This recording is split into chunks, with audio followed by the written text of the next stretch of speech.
నమస్కారం. ప్రేక్షకులందరికీ శుభోదయం.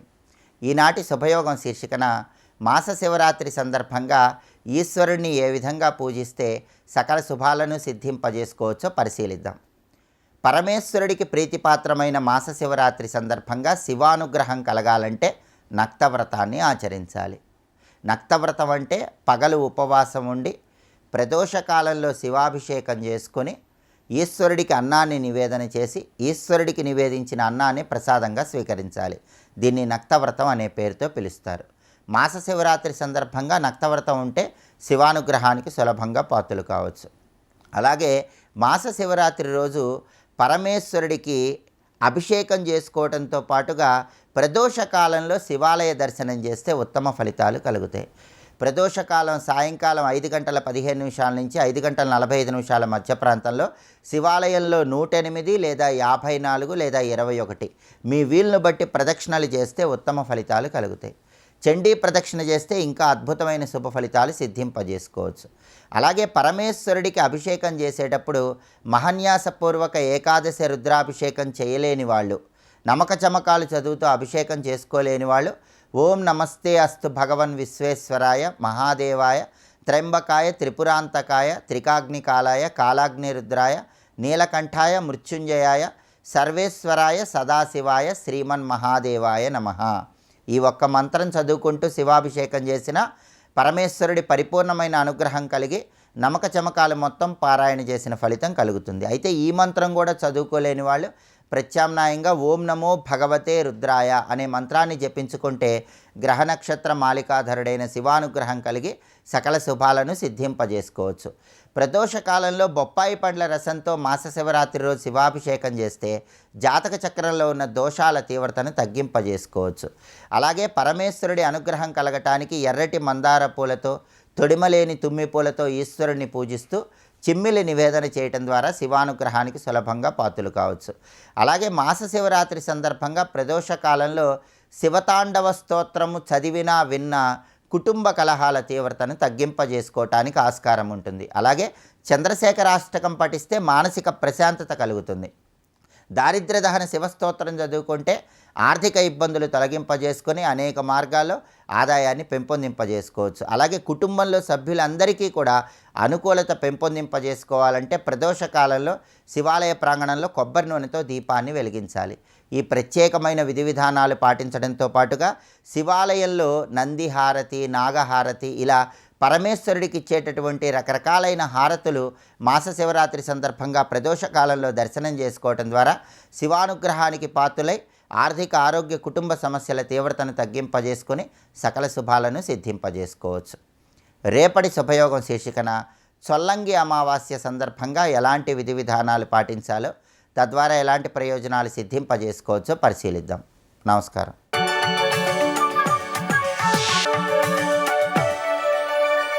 నందకిశోర నవనీత చోర నాదవిహార శ్రీధర నందకిశోర నవనీత చోర నాదవిహార శ్రీధర.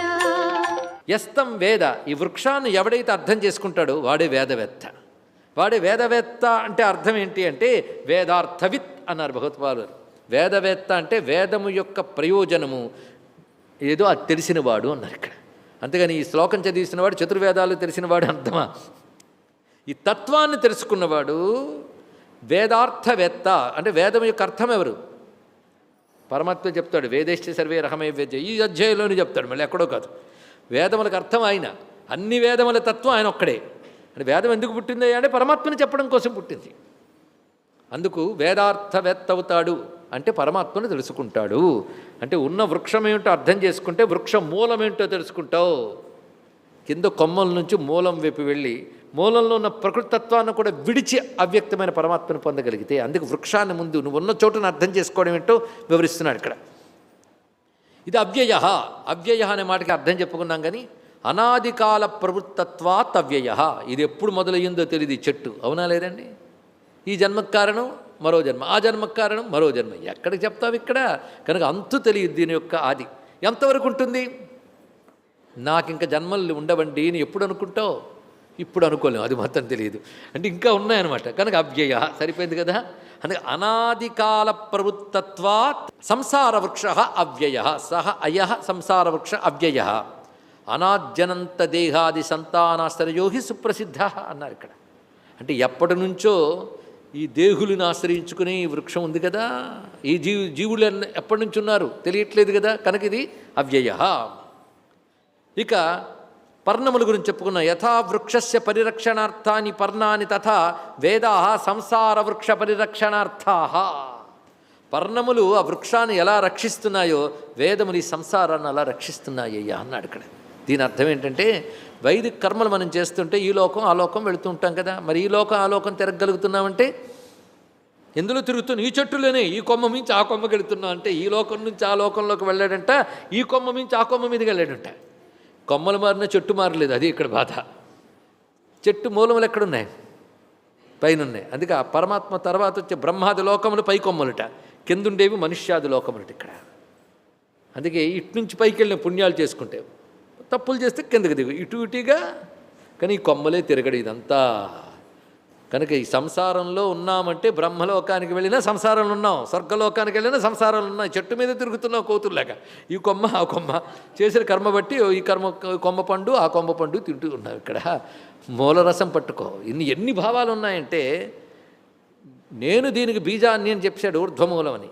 అంటే ఏది బీజమో అదే భూజంలో సారంగా వ్యాపించి ఉంటుంది. కనుక పరమాత్మ యొక్క సారమే ప్రపంచరూప వృక్షము, అది తెలుసుకోవాలి ఇక్కడ. ఆ భావం కూడా ఎన్ని భావాలు ఉన్నాయి, దీన్ని విశ్లేషించుకుంటూ వెళుతూ ఉంటాయి. అందుకు ఈ భావాన్ని వివరిస్తూ వృక్ష పరిరక్షణార్థా ధర్మాధర్మ తద్ధేతు ఫల ప్రకాశనార్థత్వాత్ యథా వ్యాఖ్యాత అధర్మరూపమైన ఫలాల్ని ప్రకటించేటటువంటి వేదమంత్రములు అన్నాడు. అంటే వేదం ఇది ధర్మం ఇది అధర్మం అని చెప్తూ అధర్మంలో ప్రవర్తించకు, ధర్మంలో ఉండు అని చెప్తుంది. అలా ఉంటే సంసారంలో నువ్వు ఇటు అటు తిరుగుతూ బాగానే ఉంటావు, అది చెప్పడం దీని యొక్క భావం. అంతేకాదు కర్మలు ఏవైతే శాస్త్రముల వల్ల తెలుసుకుంటామో ఆ కర్మలు ఫలాకాంక్షతో చేస్తున్నంత కాలం ఈ చెట్టు వర్ధిల్లుతూ ఉంటుంది అన్నాడు ఇక్కడ. ఫలాకాంక్షతో చేసిన కర్మల వల్ల ఈ లోకంలో ఆ లోకంలో ఉన్న లోకంలో తిరుగుతుంటాం. కనుక చెట్టు ప్రవర్తన ఎంతవరకు ఉంటుంది? ఫలాకాంక్షతో చేసే కర్మల వల్ల. ఫలాకాంక్షతో చేసిన కర్మలు ఎవరు చెప్తున్నారు? వేదము చెప్తున్నది.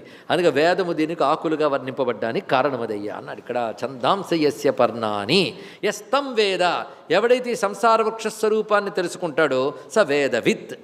అంటే అర్థం ఏంటంటే సంసార వృక్షం సమూలం యహ వేద, ఎవడు మూలముతో సహా సంసార వృక్షమును తెలుసుకుంటున్నాడు. మూలం మర్చిపోరాదు, ఎందుకంటే ఎప్పుడు చెట్టుకు మూలమే మర్చిపోతాం మనం. ఎందుకు? కనబడదు కనుక. చెట్టే కనబడుతుంది, మూలం ఎవరికి కనబడదు. మూలం కనబడితే చెట్టు ఉండదు, అవునా లేదా? నాకు మూలానికి ఎప్పుడు చూడాలందండి ప్రేమగాని చెట్టును మూలం నుంచి బయట పెట్టు మిగలదు ఇక్కడ, అవునా లేదా? మూలం కనబడకపోయినా ఉందని ఎరుకుండాలి. చెట్టు కనబడుతున్నా దీనికి మూలం కనబడని వేరే అని తెలియాలి. అదే కనబడుతున్న ప్రపంచానికి కనబడని పరమాత్మయే మూలమని ఎరుకుండాలి ఇక్కడ.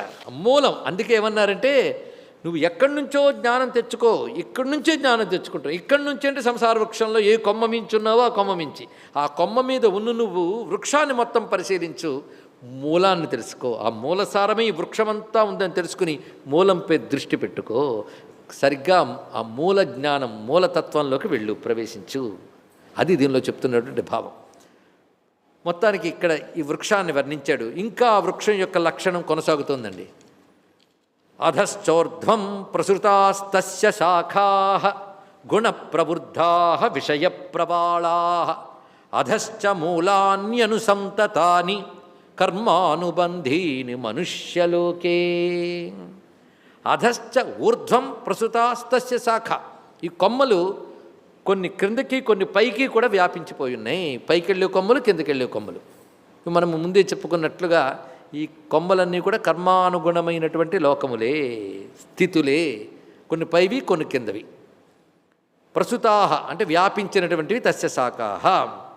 ఇది ఎలా చెప్పారు? అధశ్చ ఊర్ధ్వం అని 2 మాటలు చెప్పాడు. అధశ్చ ఊర్ధ్వం ప్రసృతాహ అంటే క్రిందికి పైకి, ప్రసృతాహ వ్యాపించినవి. ఏమిటి? అస్య శాఖాః ఈ చెప్పిన చెట్టు యొక్క కొమ్మలు క్రిందికి పైకి వ్యాపించాయి. క్రిందికి అంటే అర్థం ఏమిటి?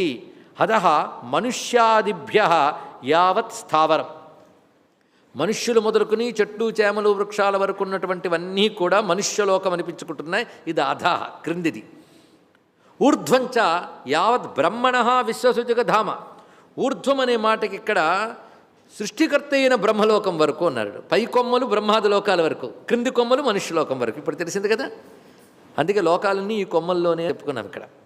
ఇచ్చేతదంతం యథా కర్మ యథాస్థుత జ్ఞాన కర్మ ఫలాని తస్య వృక్షస్యైవ శాఖాః. ఇవన్నీ దేనివల్ల లభిస్తున్నాయి లోకాలు చెప్పండి? కర్మఫలాల వల్ల.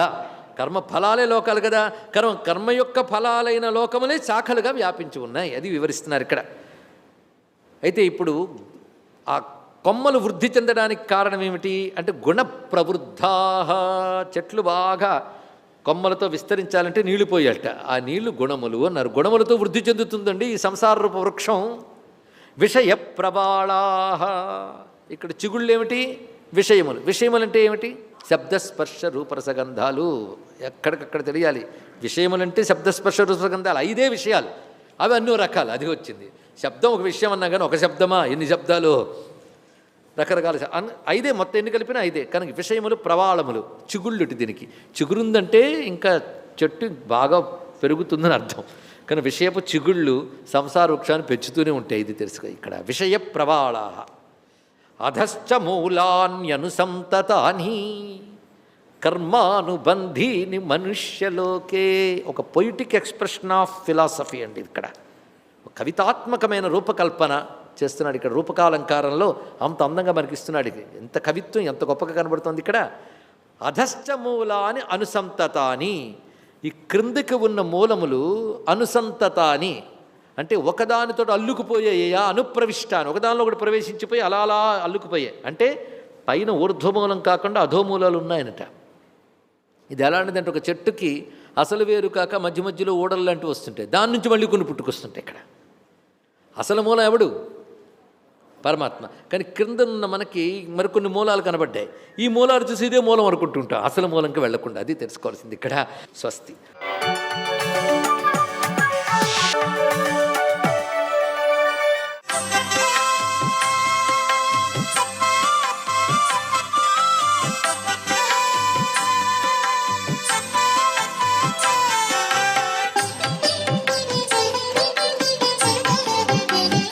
ఓం నమో నారాయణాయ. ఓం నమ శివాయ. శ్రీమాత్రే నమ.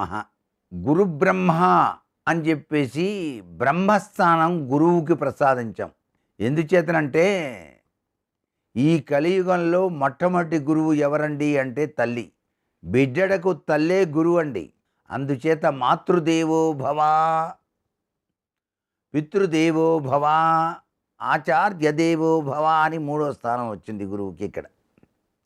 కానీ అసలు సిసలైన గురుతత్వం తల్లిలో ఉన్నది. అందుకే ముద్దుల పాపకు తెలియనులే మురిపమిచ్చేది తల్లి అని అన్నారు శాస్త్రంలో.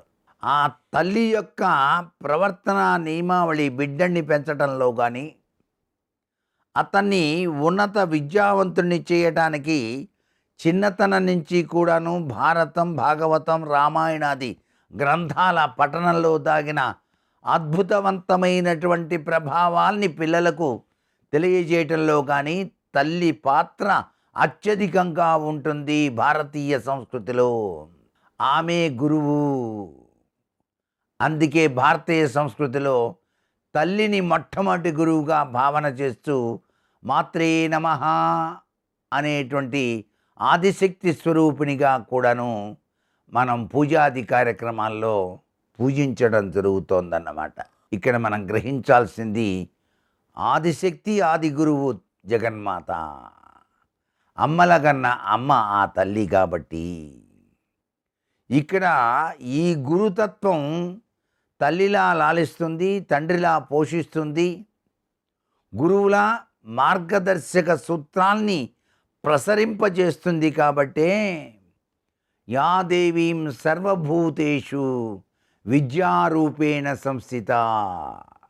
ఆ జగన్మాత లక్షణాలు ఈ మాతృత్వంలో దాగిన మధురిమ తత్వంలో ఉన్న తల్లికి ఉండి తీరుతుంది. కాబట్టే ఆ తల్లి తన బిడ్డలకు మార్గదర్శక సూత్రాల్ని ప్రబోధిస్తుంది.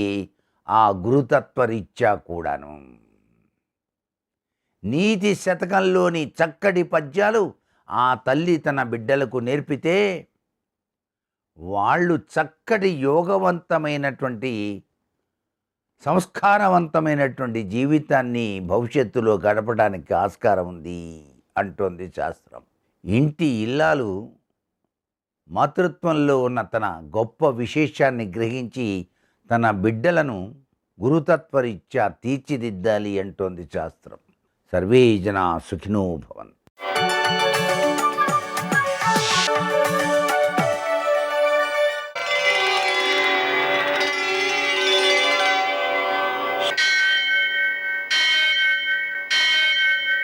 सहस्रशीर्षं देवं विश्वाक्षं विश्वशम्भुवं विश्वं नारायणं देवमक्षरं परमं पदं विश्वतः परमां नित्यं विश्वं नारायणगुं हरिं विश्वमेवेदं पुरुषस्तद्विश्वमुपजीवति पतिं विश्वस्यात्मेश्वरगुं शाश्वतगुं शिवमच्युतं नारायणं महाज्ञेयं विश्वात्मानं परायणम्.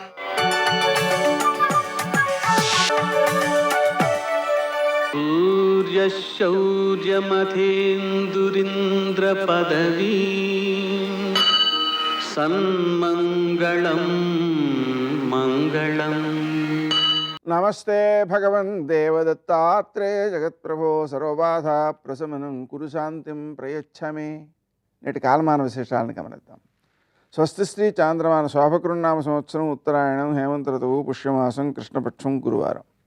సూర్యోదయం 6:50 సూర్యాస్తమయం 6:11. తిథి త్రయోదశి మధ్యాహ్నం 11:13 వరకు. నక్షత్రం ఉత్తరాషాఢ రాత్రి 2:11 వరకు. వర్జం ఉదయం 11:47 నుంచి మధ్యాహ్నం 1:14 వరకు. మరల తెల్లవారుజామున 5:44 ప్రారంభమై మరుసటి రోజు ఉదయం 7:09 వరకు కొనసాగుతోంది. దుర్ముహూర్తం ఉదయం 10:37 నుంచి 11:22 వరకు. మరల మధ్యాహ్నం 3:09 నుంచి 3:55 వరకు. అమృతకాలం ఉదయం 8:26 నుంచి 9:52 వరకు. రాహుకాలం గురువారం కాబట్టి మధ్యాహ్నం 1:30 నుంచి 3 గంటల వరకు. అష్టకవర్గ రీత్యా శుభప్రదమైన సమయం ఉదయం 11:30. నేటి విశేషం గురువారం. అలాగనే మాస శివరాత్రి. మాస శివరాత్రి కాబట్టి గురువారంతో కలిసి వచ్చింది కాబట్టి మన యొక్క తూకం అంటే బరువు ఎంత ఉందో అన్ని శనగలతో రోజంతా ఆ స్వామివారిని పూజించి వాటిని ఒక ఆలయంలో ప్రసాదాలకు సమర్పించడము లేక ఎక్కువగా ఆవులున్న చోట కొంచెం కొంచెం వాటి అన్నిటికీ పెట్టడమో చేస్తే సకల పాపక్షయమై దీర్ఘ అనారోగ్యాలు కూడా తొలగుతాయి. ముఖ్యంగా షుగర్ వ్యాధి కలవాళ్ళకి దానివల్ల వచ్చేటువంటి అనుబంధ సమస్యలను జయించడానికి ఈ గురుగ్రహానికి సంబంధించినటువంటి శనగలను వినియోగించడం చాలా చాలా చాలా శ్రేష్టం. ఆ శనగలను దానం చేయడంతో పాటుగా స్వయంగా కూడా మొక్కొచ్చినటువంటి శనగల్ని రోజు కొద్ది కొద్దిగా తినడం వల్ల షుగర్ వ్యాధి నివారించబడుతోంది అనేటువంటి విషయం ఆధునిక పరిశోధకులు కూడా తేల్చారు. కాబట్టి గురుడికి షుగర్ వ్యాధికి శనగలకి ఉండేటువంటి ఈ అనుబంధంతో బాటుగా శనగల్ని దానం చేయడం వల్ల సకల పాపక్షయం అవుతుందని శాస్త్రం చెబుతోంది.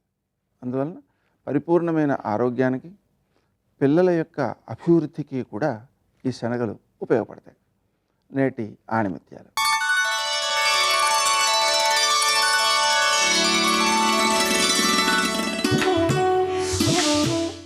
బద్ధకస్తునికి చాలా ఇష్టమైన ఒకే ఒక్క పదం రేపు.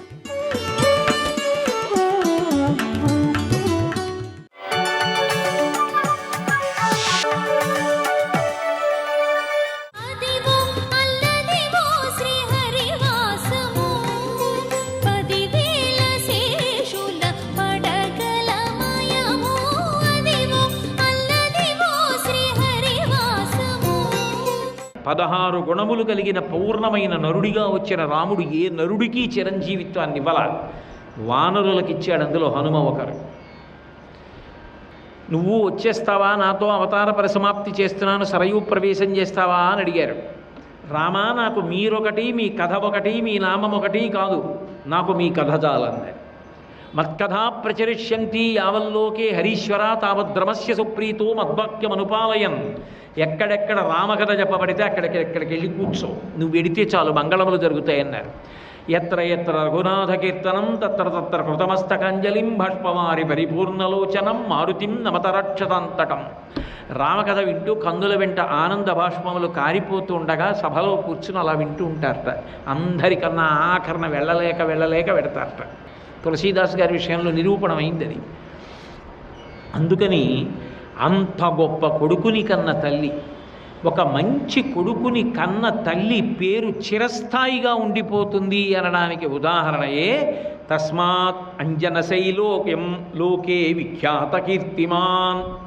ఆ పర్వతానికి అంజనాచలము అని పేరు వచ్చింది. లోకమంతటా కూడా ఖ్యాతి పొందిది అంజనాచలము అని త్రేతాయుగంలో. అంటే అటువంటి కొడుకుని కన్న అంజనాదేవి పేరు మీదుగా పర్వతం త్రేతాయుగంలో కీర్తింపబడింది.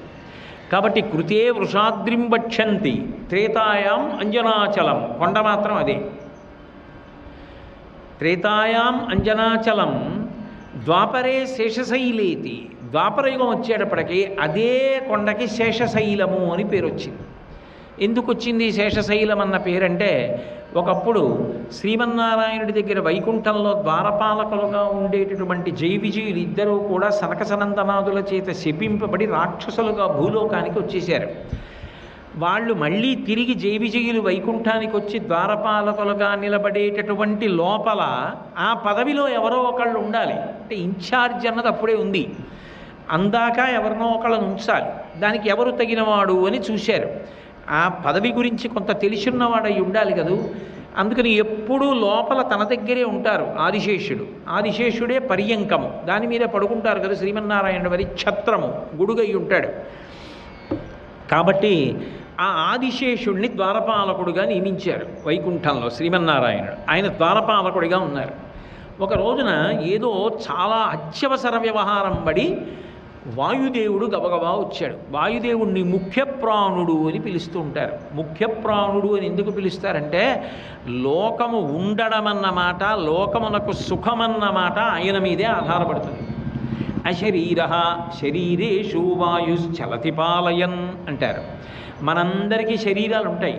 వాయుదేవుడు శరీరం లేకుండా మన శరీరంలోకి ఎడతాడు. శరీరంతో వెళ్ళడం, శరీరం లేకుండా లోపలికి ఎడతాడు. లోపలికెళ్ళి బయటికి వస్తూ మన శరీరాలని నిలబెడుతూ ఉంటాడు. ఆయన వెళ్ళి రావడంలో కూడా పద్ధతిలో వెళ్ళి రావాలి. కాకుండా అడ్డదిడ్డంగా తిరిగాడు అనుకోండి, కీళ్ళన్నీ వంకర్లు తిరిగిపోయి కింద పడిపోతారు. రామాయణం కుశనాభోపాఖ్యానం అదే.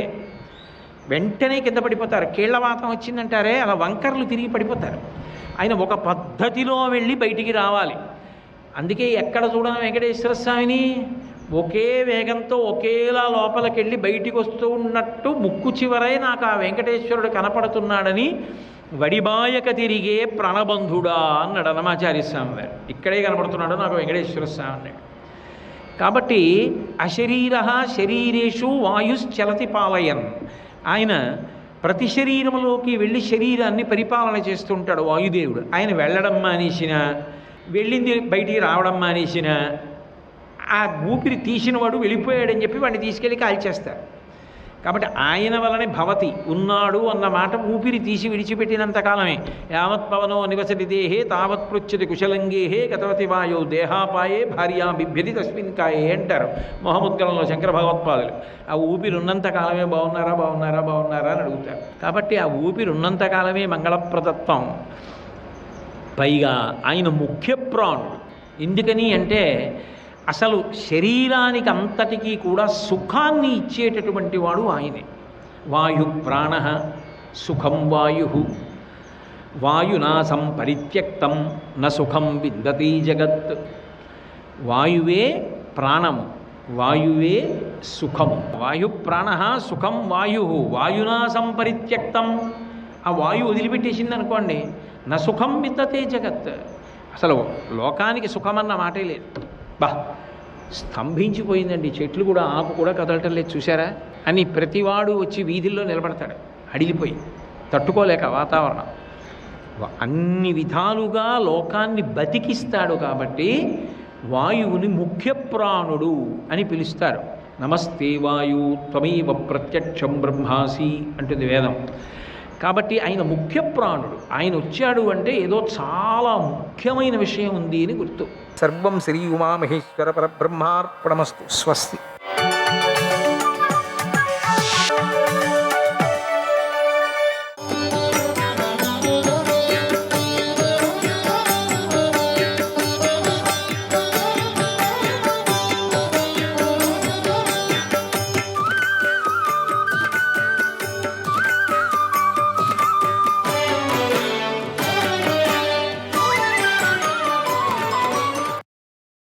అభిమన్యుడు పర్వత ప్రాంతంలో పుట్టిన సింహంలాగా ఎర్రని కన్నులు కలిగి ఉంటాడు. శ్రీకృష్ణుడితో సమానుడుగా ఉంటాడు. అతడు యుద్ధంలో చనిపోతే ఎలా చనిపోయాడో చెప్పండి. అతడు సుకుమారుడు, ఇంద్రుడికి మనుమడు, నాకెల్లప్పుడూ ఇష్టమైనవాడు. ఒకవేళ అతడు యుద్ధంలో మరణిస్తే ఎలా మరణించాడో చెప్పండి. అతడు సుభద్రకు ప్రియమైన పుత్రుడు. ద్రౌపదికి, కేశవుడికి, కుంతికి ఎంతో ఇష్టమైనవాడు. ఆ అభిమన్యుడు యుద్ధంలో మరణిస్తే చెప్పండి. శ్రీకృష్ణుడు పరాక్రమములోనూ మహాత్మ్యంతోనూ గొప్పవాడు. వృష్ణి వంశంలో పుట్టాడు. మహాత్ముడు, గొప్ప మహిమ గలవాడు. అభిమన్యుడు అతడికి మేనలుడు. అభిమన్యుడు ఆ అభిమన్యుడికి సాటి వచ్చే వీరుడే లేడు.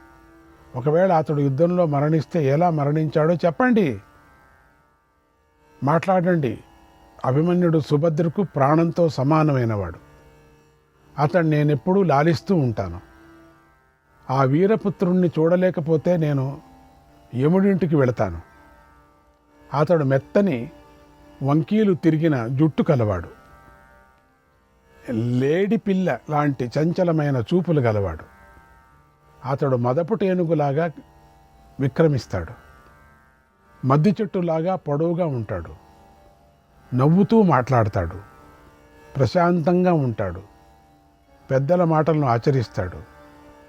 బాల్యంలోనే సాటిలేని పరాక్రమాన్ని చూపించాడు. ప్రియంగా మాట్లాడతాడు. మాత్సర్యం లేనివాడు. మహోత్సవం కలవాడు. మహాబాహువు. పద్మం వంటి అందమైన విశాలమైన కన్నులు గలవాడు. దయగలవాడు. ఇంద్రియ నిగ్రహం కలవాడు. నీచులను అనుసరించడు. కృతజ్ఞత గలవాడు. జ్ఞానం కలవాడు. అస్త్రవిద్య తెలిసినవాడు. అతడు యుద్ధంలో వెనక్కు తిరగడు. యుద్ధాన్ని అభినందిస్తాడు. ఎల్లప్పుడూ శత్రువులకు భయంకరుడుగా ఉంటాడు. తండ్రుల జయాన్ని కోరుకుంటూ ఉంటాడు. యుద్ధంలో ముందుగా దెబ్బ కొట్టకుండా ఉంటాడు. కంగారు పడకుండా ఉంటాడు. అలాంటి పుత్రుణ్ణి చూడలేకపోతే నేను కూడా యముడి ఇంటికి వెళతాను. రతికులను లెక్కించేటప్పుడు అభిమన్యుడు మహారథిగా లెక్కించబడతాడు. యుద్ధంలో నాకంటే 1.5 రెట్లు అధికమైన విక్రమం కలవాడు. అతడు యువకుడు, బలశాలి. ప్రద్యుమ్నుడికి, నాకు, కృష్ణుడికి కూడా ఎంతో ఇష్టమైనవాడు. చక్కగా తీరైన ముక్కు, చక్కని కనులు, ఎత్తైన నుదురు, కనుబొమ్మలు, చక్కని పెదవులు గల అతని ముఖాన్ని చూడలేకపోతే నా మనసుకు శాంతి లేదు. అతని కంఠధ్వని వీణానాదంలాగా సుఖంగాను మనోహరంగాను గండు కోయిలలాగా మధురంగా ఉంటుంది. ఆ ధ్వనిని వినకపోతే నా మనసుకు శాంతి లేదు. అతడు దేవతలకు కూడా దుర్లభమైన సాటిలేని అందం గలవాడు. అతడిని చూడకపోతే నా మనసు శాంతి లేదు. నమస్కరించటంలోనూ గౌరవించటంలోనూ దక్షత కలవాడు. మర్యాద గలవాడు. తండ్రుల మాటలను పాటించడంలో ఆసక్తి కలవాడు. అతడిని చూడకపోతే నా మనసు శాంతి లేదు. సందేహం లేదు. మాట్లాడండి. అతడే మరణించి ఉంటాడు. మీ ముఖంలో భావాలన్నీ ఆ విషయాన్నే చెబుతున్నాయి. అతడు సుకుమారుడు, వీరుడు, విలువైన శయ్యలపై నిద్రించవలసినవాడు. ఈరోజు అనాథగా భూమిపై పడుకొని ఉంటాడు. అలా పడుకొని ఉన్న అతడిని పూర్వం ఉత్తమ స్త్రీలు సేవించేవారు. కానీ ఈరోజు అతడిని క్రూర జంతువులు వికృతంగా అరుస్తూ మేలు కొలుపుతూ ఉన్నాయి. అభిమన్యుడి మంగళకరమైన ముఖం గొడుగు నీడిలో ఉండటానికి తగింది. కానీ అతడి ముఖం ఈ రోజున యుద్ధ ధూళిలో దుమ్ము కొట్టుకొని ఉంటుంది. అయ్యో తండ్రి, నిన్ను చూడటంలో నేనెప్పుడూ తృప్తి చెందలేదు. ఇంతలో నా నుండి కాలుడు నిన్ను బలవంతంగా లాక్కున్నాడు. ఇంకా నిన్ను చూడాలని ఇంకా తృప్తి నాకు కలగలేదే. అంతట్లోపలే పీక్కున్నాడే. ఆ యముడి పట్టణం పేరు సంయమని. అది ఎప్పుడూ పుణ్యాత్ములకు ఆశ్రయించదగినది. అది తన కాంతులతో ప్రకాశిస్తూ ఉంటుంది. అది అందంగా ఉంటుంది. అయినా నీ చేత అది ఇంకా గొప్పగా ప్రకాశిస్తుంది. యమ, వరుణ, కుబేర, ఇంద్రులు భయం తెలియని నిన్ను ప్రియమైన అతిథిగా పొంది తప్పకుండా గౌరవిస్తారు, ఆదరిస్తారు అని అర్జునుడు ఇలా ఎన్నో విధాలుగా విలపించాడు. మహాదుఃఖంతో నిండిపోయాడు. తర్వాత ధర్మరాజుని ఇలా అడిగాడు, ఓ కురునందన, అభిమన్యుడు వీరయోధులతో యుద్ధం చేస్తూ యుద్ధభూమిలో శత్రువులతో పోరాడి స్వర్గానికి వెళ్ళాడా? నా మాట నిజమేనా? అతడు అనేకులతో పోరాడుతూ అసహాయుడై ఉంటాడు. ఆ సమయంలో నిశ్చయంగా నా సహాయం కోసం ఎదురు చూసి ఉంటాడు. నన్ను తలుచుకునే ఉంటాడు. కర్ణ, ద్రోణ, కృపాది వీరులు పదునైన బాణాలతో అతన్ని బాధించి ఉంటారు. అతడు స్పృహ కోల్పోయినప్పుడు ఇక్కడ నా తండ్రి ఉంటే నన్ను రక్షించి ఉండేవాడు అని మాటిమాటికి విలపిస్తూ ఉండేవాడు అని అనుకుంటుంటాడు. ఆ నీచుల చేతిలో నేలకు ఒరిగి ఉంటాడని నేను అనుకుంటున్నాను. అలా జరగకపోవచ్చు, ఎందుకంటే అతడు నా పుత్రుడు, మాధవుడికి మేనల్లుడు, సుభద్రకు పుట్టినవాడు. అందుచేత అతడు అలా దైన్యంగా ఉండడు. నా హృదయం నిజంగా దృఢంగా వజ్రసారంతో చేయబడినదై ఉంది. అందుకే కొడుకును చూడలేకపోయినా అది పగిలిపోవడం లేదు. నా హృదయం. అతడు వాసుదేవుడి మేనల్లుడు, నా పుత్రుడు, బాలుడు. ఆ బాలుడిపై నీచులైన ఆ వీరులు బాణాలు ఎలా వేశారు? శత్రు సంహారం చేసే శిబిరానికి తిరిగి వచ్చినప్పుడు అభిమన్యుడు నాకు ప్రతిరోజు ఎదురు వచ్చి అభినందనలు చేసేవాడు, తెలిపేవాడు. ఈరోజు నన్ను చూడటానికి ఎందుకు రాలేదు? నేను అనుకున్నది నిజమై ఉండవచ్చు. నిశ్చయంగా శత్రువులు అతడిని పడగొట్టి ఉంటారు. అతడు రక్తంతో తడిసి భూమిపై నిద్రిస్తూ ఉంటాడు. సూర్యుడిలాగా తన శరీరంతో ఈ నేలకు శోభను వృద్ధి చేస్తూ పతనమై ఉంటాడు. అతడికి యుద్ధంలో పారిపోవటం తెలియదు. యుద్ధభూమిలో కుమారుడు మరణించాడని విని సుభద్ర దుఃఖంతో నశించిపోతుంది. నేను దానికి ఏం చెప్పుదు సుభద్రకు? ఆమె గురించే నేను ఎంతో చింతిస్తున్నాను. అభిమన్యుడు కనిపించకపోతే ఆ సుభద్ర నన్ను ఏమంటుందో, ద్రౌపది ఏం మాట్లాడుతుందో, నేను వారిద్దరికి ఏం చెప్పాలో తెలియటం లేదు. దుఃఖంతో కృషించిపోయి ఏడుస్తున్న కోడల్ని చూసి నా హృదయం ముక్కలు ముక్కలు కావటం లేదే. కనుక ఇది తప్పకుండా వజ్రసారంతో చేసినదై ఉంటుంది. నా హృదయం వజ్రంతో చేసినటువంటిది, ముక్కలు కావటం లేదు. గర్వంతో ఆ ధృతరాష్ట్ర కుమారుడు చేస్తున్న ఆ సింహనాదాలను నేను విన్నాను. నాకు అప్పుడే అనిపించింది ఏమిటో, యుయుత్సుడు వారిని నిందించటాన్ని కృష్ణుడు విన్నాడు. అధర్మాత్ములైన ఓ మహారథులారా, అర్జునుని ఏమీ చేయలేక బాలుడైన అభిమన్యుని చంపి ఏమి ఆనందిస్తారు? రేపు మీరు పాండవుల పరాక్రమాన్ని తప్పకుండా చూస్తారు. యుద్ధభూమిలో కృష్ణార్జునును అప్రియం చేసిన మీకు దుఃఖించవలసిన సమయం ఆసన్నమైంది. ఇక సంతోషంతో చేస్తున్న సింహనాదాలను ఆపండి. మీ పాపకృత్యానికి వెంటనే ఫలం లభిస్తుంది. మీరు తీవ్రమైన అధర్మం చేశారు. ఈ పనికి మీరు తప్పకుండా ఫలం లభిస్తుందని బుద్ధివంతుడైన యుయుత్సుడు వారిని నిందించాడు. ఆయుధాలు విడిచిపెట్టి కోపంతోనూ దుఃఖంతోనూ తిరిగి వెళ్ళాడు. ఓ కృష్ణ, నాకు ఈ సంగతిని నువ్వు యుద్ధరంగంలోనే చెప్పవచ్చు కదా, ఎందుకు చెప్పలేదు? అప్పుడే నేను క్రూరులైన మహారథికులందరినీ కాల్చి బూడిద అప్పుడే చేసేవాడిని అని అంటూ అర్జునుడు పుత్రశోకం అనే మనోవ్యథతో తడిసిపోయాడు. తీవ్రమైన శోకంతో చూస్తున్నాడు. అర్జునుడిని శ్రీకృష్ణుడు పట్టుకొని, అర్జున బాధపడకు అని ఇలా ఓదార్చాడు. యుద్ధంలో వెన్ను చూపని వీరులందరికీ ఇదే సరైన మార్గం నాయన. విశేషించి యుద్ధమే జీవితంగా గడిపే క్షత్రియులు ఈ మార్గంలోనే నడుస్తారు. కనుక బుద్ధిమంతులలో శ్రేష్ఠుడైన అర్జున, వెన్ను చూపకుండా యుద్ధం చేసే వీరులకు ఇదే గతి అని పండితులు చెప్పారు, గ్రహించు. యుద్ధం నుండి వెనక్కి తిరగని శూరులు యుద్ధంలో మరణించటం అనేది నిశ్చయం నాయన. అలాగే అభిమన్యుడు వీరగతిని పొందాడు, పుణ్యాత్మలు పొందే లోకాలను పొందాడు. ఇందులో సందేహం లేదు. యుద్ధంలో శత్రువులకు ఎదురు నిలబడి మృత్యువును పొందాలనేదే వీరుడు కోరిక.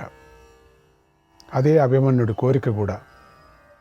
అందుకే అతడు మహాబలవంతులు, వీరులు అయిన రాజకుమారులు యుద్ధంలో వధించాడు. తర్వాత యుద్ధంలో ఎదురుపడే మృత్యువును పొందాడు. ఓ పురుషసింహమా, శోకించకు. క్షత్రియులకు యుద్ధంలోనే మరణం అనేది ధర్మకర్తలు చేసినటువంటి సనాతన ధర్మం. శోకంలో దుఃఖాలలో మునిగిపోయిన నిన్ను చూసి నీ సోదరులు, రాజులు, స్నేహితులందరూ దీనులైపోయారు చూడు. వీరందరినీ మంచి మాటలతో ఓదార్చు. తెలుసుకోవలసింది తెలిసింది కదా, ఇక శోకించకు అని శ్రీకృష్ణుడు అర్జునుడిని ఓదార్చాడు. అప్పుడు అర్జునుడు ఎంతో బాధపడుతూ సోదరులందరితోనూ ఇలా అన్నాడు, సోదరులారా, అభిమన్యు పొడవైన బాహువులు గలవాడు, చక్కని పద్మపు రేకుల వంటి కన్నులు గలవాడు. అతడి కథను నేను యథాతథంగా వినాలనుకుంటున్నాను. చెప్పండి. నా పుత్రుణ్ణి వధించిన శత్రువులను బంధు సహితంగా ఏనుగులు, రథాలు, గుర్రాలతో సహా నేను చంపేస్తాను. దాన్ని మీరు చూస్తారు. మీరందరూ అస్త్ర విద్యలో విశారదులు, ఆయుధాలు ధరించి ఉన్నారు. అలాగే అభిమన్యుడు స్వయంగా ఇంద్రుడితో కూడా యుద్ధం చేయగల శక్తిమంతుడు. అలాంటి అతడు ఎలా చనిపోయాడు? నా పుత్రుని రక్షించటానికి పాండవులు, పాంచాలురు అసమర్థులు, అశక్తులు అని ముందే నాకు తెలిస్తే అప్పుడు నేనే అతడిని రక్షించుకునేవాడిని. మీరు రథాల మీదే ఉండి బాణవర్షాన్ని కురిపిస్తూ ఉన్నారు కదా. మీ అందరినీ గడ్డి పరకలాగా చేసి శత్రువులేలా అభిమన్యుడిని చంపేశారు. మీరు చూస్తూ ఉండగానే యుద్ధంలో అభిమన్యుడు నేల కూలాడు కదా. అప్పుడు మీకు పౌరుషం రాలేదా? మీరు పరాక్రమంతో విజృంభించలేదా? మీకు అభిమన్యుడిని రక్షించాలనే దృఢ సంకల్పం కలగలేదా? మీరు బలహీనులై భయపడి ఉంటారు. ఇలాంటి మీకు అతన్ని అప్పగించి వెళ్ళినందుకు నన్ను నేనే తిద్దుకోవాలి. లేదా నా పుత్రుణ్ణి రక్షించలేని మీకు ఈ కవచాలు కేవలం అలంకానికి మాత్రమే ఉన్నాయని ధనస్సు, కత్తిని పట్టుకొని అర్జునుడు పైకి లేచి నిలబడ్డాడు. అప్పుడు ఆ అర్జునుడిని ఎవరూ చూడలేకపోయారు. ఎవరికీ ధైర్యం చాలలేదు.